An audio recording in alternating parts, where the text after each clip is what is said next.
So 1996లో పోటీ చేసినప్పుడు చాలా తక్కువ మార్జిన్తోనే ఓడిపోయారు. 2019లో పోటీ చేసినప్పుడు చాలా తక్కువ మార్జిన్తోనే ఓడిపోయారు. సరే ఏదైనా కూడా ఓడిపోయారు అనేది ఉంటుంది కాబట్టి అంటే ఎంపీ కలిసి రావట్లేదు అనుకోవాలా అరుణ్ గారికి? కలిసి రావట్లంటే అట్లా అసెంబ్లీ కూడా 2 సార్లు ఓడిపోయాను నేను. అసెంబ్లీ కూడా ఫస్ట్ టైం నేను ఓడిపోయాను, తర్వాత గెలిచాను 3 సార్లు, తర్వాత మళ్ళీ ఒకసారి ఓడిపోయాను. సో ఇది కలిసి రావడం లేదనేది ఏం ఉండదు. ఇట్స్ ఆల్ మన అంటే టైం టు టైం పొలిటికల్గా తీసుకునేటటువంటి డెసిషన్స్ కానీ ఆ టైము ఆ పరిస్థితులు అన్నీ కూడా తోడవుతాయి. సో 2019లో మీకు చాలా తక్కువ టైం ఉంది, అప్పుడే ఆ పార్టీలో జాయిన్ అవ్వటం, మీకు ప్రచారానికి కూడా చాలా తక్కువ టైం ఉంది, అయినా కూడా తక్కువ మార్జిన్తోనే ఓడిపోయాయి. సో అప్పటికి ఇప్పటికి ఎలాంటి డిఫరెన్స్ వస్తున్నారంటే ప్రజల నుంచి ఎలాంటి ఆదరణ ఉంది? ప్రజల నుంచి మంచి ఆదరణ ఉంది. ఎందుకంటే జిల్లాలో నేను శాసనసభ్యురాలిగా ఫస్ట్ టైం కంటెస్ట్ చేసినప్పుడు, ఎమ్మెల్యేగా కంటెస్ట్ చేసి ఓడిపోయినప్పుడు అనేక పోరాటాలు చేశాను జిల్లాలో ప్రాజెక్టుల కోసం. ముఖ్యంగా నెట్టెంపాడు, కల్వకుర్తి, భీమా, కోయిల్సార్ కూడా అప్పుడు చిన్న ప్రాజెక్ట్ ఉంది, దాన్ని ఇంకా స్ట్రెంగ్తెన్ చేయాలా, దాని కెపాసిటీ పెంచాలనే దీంట్లో కూడా ఉండింది రీజన్. సో కరువు జిల్లా మహబూబ్నగర్ జిల్లా చాలా కరువు జిల్లా. అప్పుడు వర్షాలే లేదు. వర్షాలు ఒక సంవత్సరం వర్షాలు వచ్చినాయి, 2 సంవత్సరాలు వరుసగా వర్షాలు వచ్చినాయి అంటే మళ్ళీ ఒక 3-4 ఏళ్ళు వర్షాలు ఉండనటువంటి పరిస్థితి ఉండేది. సో ఆ పరిస్థితిలో కరువు జిల్లా తీవ్రమైనటువంటి కరువుతో కొట్టుమిట్టాడేది మహబూబ్నగర్ జిల్లా. ఆ జిల్లాలో ప్రాజెక్టులు వస్తే తప్ప, ఈ యొక్క రైతాంగానికి సాగునీరు ఇస్తే తప్ప ఈ జిల్లాలో రైతులు బాగుపడలేరు అనేటటువంటి ఒక ఆలోచనతోనే ఆ ప్రాజెక్టులన్నీ సాధన కోసమని పెద్ద ఎత్తునే పోరాటం చేసినాం. అప్పుడున్న టీడీపీ గవర్నమెంట్తో, చంద్రబాబు నాయుడు గారు అప్పుడు ముఖ్యమంత్రి గారు, వారి యొక్క ప్రభుత్వంలో మేము పెద్ద ఎత్తున ఎజిటేషన్ 99లో నేను పోటీ చేసి ఓడిపోయినా. ఆఫ్టర్ 96 పార్లమెంట్ ఓడిపోయిన తర్వాత 99 అసెంబ్లీకి పోటీ చేసి కూడా ఓడిపోయినా నేను. సో ఆ ఓడిపోయిన తర్వాత చాలా మూమెంట్స్ చేశాను. ఎంత పబ్లిక్ ఇష్యూస్ ఏమున్నాయి, పబ్లిక్ నన్ను చాలా తక్కువ ఓట్లతో ఓడగొట్టారు కాబట్టి పబ్లిక్ని వాళ్ళకి అండగా ఉండాలి, నేను వాళ్ళ ఇష్యూస్ పైన ఫైట్ చేయాలనే దీంతోన ఇరిగేషన్ ప్రాజెక్ట్స్ కోసం అని చెప్పి పాదయాత్రలు చేసిన. ఇరిగేషన్ ప్రాజెక్ట్ వెంబడే ప్రారంభం చేయాలి, పాలమూరుకి వెంబడే ఇరిగేషన్ ప్రాజెక్టులు శాంక్షన్ చేయాలి, వీటిని ప్రారంభం చేయాలి, మామునార్కు నీళ్ళు ఇవ్వాలని పెద్ద ఎత్తున పోరాటాలు చేసినాం. ముఖ్యంగా సాగునీటి ప్రాజెక్టుల కోసం చేసిన పోరాటాల్లో నేనే కీలక భూమి పోషించిన రోజు. సో పాదయాత్రలు చేసిన, గద్వాల నుంచి హైదరాబాద్ వరకు పాదయాత్ర చేసిన. ఆ రోజు జిల్లా కాంగ్రెస్ పార్టీలో పాదయాత్రలు చేయాలి, ఈ ప్రాజెక్టులకు వ్యతిరేకంగా మనం పెద్ద ఎత్తున పోరాటాలు చేయాలని నిర్ణయం తీసుకున్న సందర్భంగా పాదయాత్రలు ప్రారంభించినారు. అన్ని చోట్ల నుంచి ప్రారంభించాలి, అందరూ కలిసి హైదరాబాద్కు మనం పాదయాత్ర పోవాలని నిర్ణయం చేసింది. ఆ తర్వాత పాదయాత్ర ప్రారంభమైన తర్వాత ఎక్కడి వాళ్ళు అక్కడ ఫస్ట్ డే స్టార్ట్ చేసి ఆపేశారు. సో ఎవరెవరు నడుస్తారని దాన్ని కంటిన్యూ చేసిన నేను. దాన్ని హైదరాబాద్ వరకు కంటిన్యూ చేసిన. ఆ రోజుల్లో అప్పుడు 2003 మార్చ్ ఇదే సమయంలో ఆల్మోస్ట్ 2003లో అంటే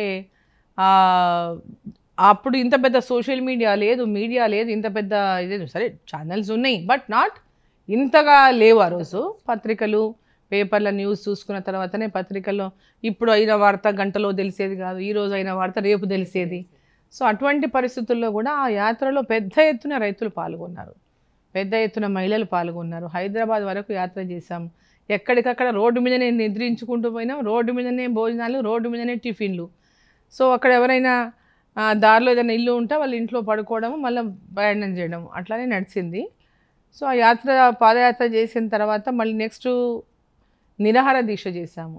ఆర్డీఎస్ ప్రాజెక్ట్ జరిగిన పెద్ద ఎత్తున అక్కడ రాయలసీమ రైతులకు మాకు పెద్ద గొడవ జరిగింది. అక్కడ ఆర్డీఎస్ స్లూయిజ్ రంధ్రాలు క్లోజ్ చేయాలనేటటువంటి డిమాండ్ ఉంది మా పక్క నుంచి. సో దానికోసమని రాయలసీమ రైతులు వద్దని మేము ముయ్యాలని. సో ఆ యొక్క వాతావరణం చాలా యుద్ధ వాతావరణమే ఉండింది అక్కడ. ఆ రోజు వాళ్ళు బరిసెలు, వేట కొడవళ్ళు, అట్లా రాళ్ళతో ఇగ్గడము, వాటితో ఇచ్చేయడము, సినిమాల్లో చూపించినటువంటి సీన్లు ఇంకా కొంచెం కొంచెం సీన్లు ఒకటి తర్వాత ఒకటి రికార్డ్ చేస్తారేమో. ఇక్కడ మటుకు చాలా పెద్ద ఎత్తున ఆ ఫైట్ జరిగింది ఆ రోజు. దానికి ఎదురు నిలబడి పోరాటం చేసినాం మేము, దాని తర్వాత మళ్ళీ ప్రభుత్వం దానికి రెస్పాండ్ అవ్వకపోతే మహబూబ్ నగర్లో 5 రోజులు ఆ ప్రాజెక్టుల కోసమని నిరాహార దీక్ష చేసినాం. మంచి నీళ్లు ముట్టుకోకుండా నిరాహార దీక్ష చేసిన నేను. మంచి నీళ్ళు కూడా తీసుకోకుండా రోడ్డు మీదనే కలెక్టరేట్ ముందల అక్కడికక్కడే, నాకంటే ముందు రవీంద్రనాథ్ రెడ్డి గారు చేశారు, వారిని లేపేయగానే పోలీసులు ఇమ్మీడియట్గా మళ్ళీ నేను నిరాహార దీక్షకు కూర్చున్నా. ఆ రోజు ఎవరి అనుమతి కూడా లేదు, పార్టీతో చెప్పాను, నేను వెంబడే పోయి కూర్చున్నా నేను. సో మా ఫాదర్ కూడా ఉన్నారు అప్పుడు. ఇక మా ఫాదర్ అన్నారు నిరాహార దీక్ష అంటే అది చాలా రిస్క్ను, నేను చాలా బలహీనంగా ఉండేదాన్ని, చాలా ఇది ఉండేదాన్ని అప్పుడు యాక్చువల్గా. సో మా ఫాదర్ కొంచెం వరీ అయిపోయాను నేను నిరాహార దీక్ష కూర్చున్నానంగానే. సరిగా మా 5 days కూర్చున్నాము. ఆ 5 days నిరాహార దీక్షలో మంచినీళ్ళు ముట్టుకోలేదు, చాలా వీక్ అయిపోయినా. మా ఫాదర్ ఇక యాజ్ అ ఫాదర్గా ఉంటుంది కదా ఆయనకు ఆవేదన బాధ ఉంటుంది. పోయి జిల్లా కలెక్టరేట్ రాత్రి పోయి పెద్ద గొడవ పెట్టినారు. ఏంది 5 days అయిపోయింది, ఒక ఉమెన్ కూర్చుంటే మీరు కనీసం వచ్చి ఒక మాట చెప్పి దాన్ని విరమింపజేయరా మీరు, ఇట్లా ఇన్ని రోజులు ఏంటి అసలు నో రెస్పాన్స్ లేకుండా ఇట్లా మనం వదిలేస్తారా అని చెప్పేసి బాగా గొడవ పెట్టి ఆ రోజు వేస్తే నెక్స్ట్ డేకి 6th day వాళ్ళు నన్ను అక్కడి నుంచి లిఫ్ట్ చేసినారు. సో అట్లా ప్రాజెక్టుల కోసం ప్రాణాలకు కూడా తెగించి పోరాటం చేసినాం. ప్రాజెక్టులు తీసుకొచ్చినాం, ప్రాజెక్టులు పూర్తి చేయించినాం, నీళ్ళు ఇచ్చినాం మామూనాడు జిల్లాలో.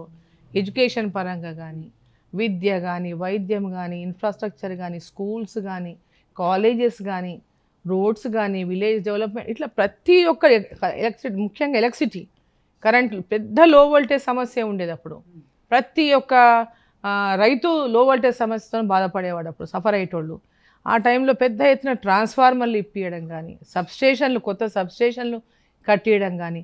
సో జిల్లా వ్యాప్తంగా ఎవరు ఎప్పుడు వచ్చి అడిగినా రిప్రజెంటేషన్ ఇచ్చినా వెంబడే వాళ్ళకి స్పందించి వాటి కోసం శాంక్షన్ చేయించడం, వాళ్ళకి ఇప్పించడం, ఇవన్నీ చేసేదాన్ని. సో డైరెక్ట్ కనెక్టివిటీ అనేది అందరితో అట్లా ఏర్పడింది. ఆ కనెక్టివిటీ ఉంది కాబట్టి. సో ఇప్పటికి కూడా జిల్లాలో అందరూ అనుకుంటారు అరుణమ్మ ప్రజలకు ఎదుగుంటుంది, పని చేస్తుంది, ఎవరు పోయినా ఆమె రెస్పాండ్ అవుతుంది అనేటటువంటిది ఉంది. సో ఆ భావన ఈరోజు జిల్లాలో ఉంది. ఇప్పుడు కూడా తను గెలుస్తుంది. 2 సార్లు ఓడిపోయింది. అరే పోయినసారి కొన్ని ఓట్లతోనే పడిపోయింది, కొంచెం ముందు వచ్చింటే గెలిచిపోతుండే అంటారు అనమాట. కొంచెం ముందు పోయింటే అమ్మ గెలిచిపోతుండే అంటారు.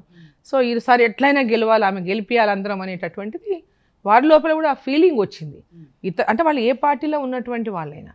సో అంటే ప్రజల కోసం పని చేస్తుంది అనేటటువంటిది వాళ్ళకు కూడా ఆ ఫీల్ ఉన్నది.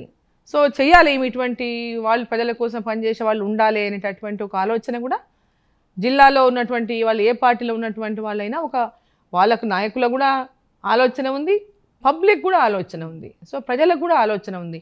మొన్న డిఫరెంట్ పార్టీలకు వాళ్ళు ఓట్లు వేసినా రేపు వేసేటటువంటి ఓటు మోదీ గారు ప్రధానమంత్రి కావాలి, మనకు జిల్లాలో అరుణమ్మ ఉండాలనేటటువంటి ఒక ఆలోచన ప్రజల లోపల ఉంది.